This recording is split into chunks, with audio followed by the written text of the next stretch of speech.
وفي يوم من الايام شيجرو كان راكب القطر، وفي لحظه حياته اتقلبت 180 درجه. واحده ست في القطر اتهمته ان هو بيتحرش بيها. شيجرو المسكين ما عملش اي حاجه خالص، بس عشان وشه قبيح كل الناس صدقت الست الكدابه دي. قاموا الناس اتلموا عليه وطردوه من القطر بطريقه مهينه. محدش كان مصدقه ان هو ما عملهاش اي حاجه، لان في الدنيا دي اللي وشه مش حلو بيتعامل بأسوأ وبيشوف الويل.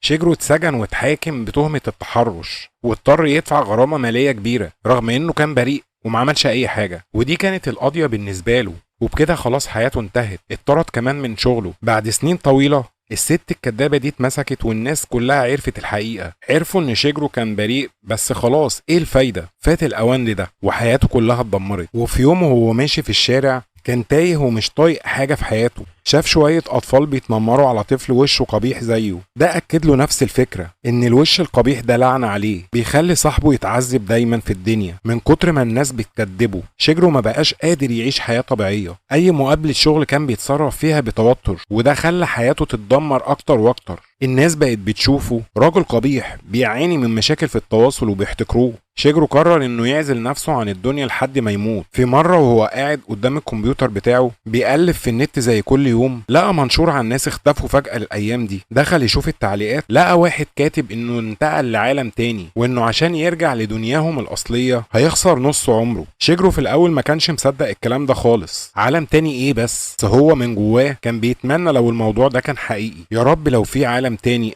ابدا في حياه جديده. فجاه ظهرت له قائمه على شاشه الكمبيوتر بتحذره: لو اتنقلت لعالم تاني هتفقد نص عمرك لو فكرت ترجع للعالم بتاعك الاصلي. شيجرو لسه مش مصدق، قال اكيد ده حد هكر الكمبيوتر بتاعه وبيتلاعب بيا. بس لما ضغط على التالي ظهرت له قائمه فيها اسمه وسنه، والاغرب ان فيها اختيار لنقاط مظهره، يعني يقدر يغير شكله ويبقى وسيم في العالم التاني. هنا شيجرو عمل حاجة غريبة جدا، حط قيمة كبيرة جدا بالسالب في خانة المظهر، يعني اختياره انه يبقى اقبح من الاول، وده خلاه يكسب اكتر من 10,000 نقطة زيادة. اصل اللعبة دي بتقول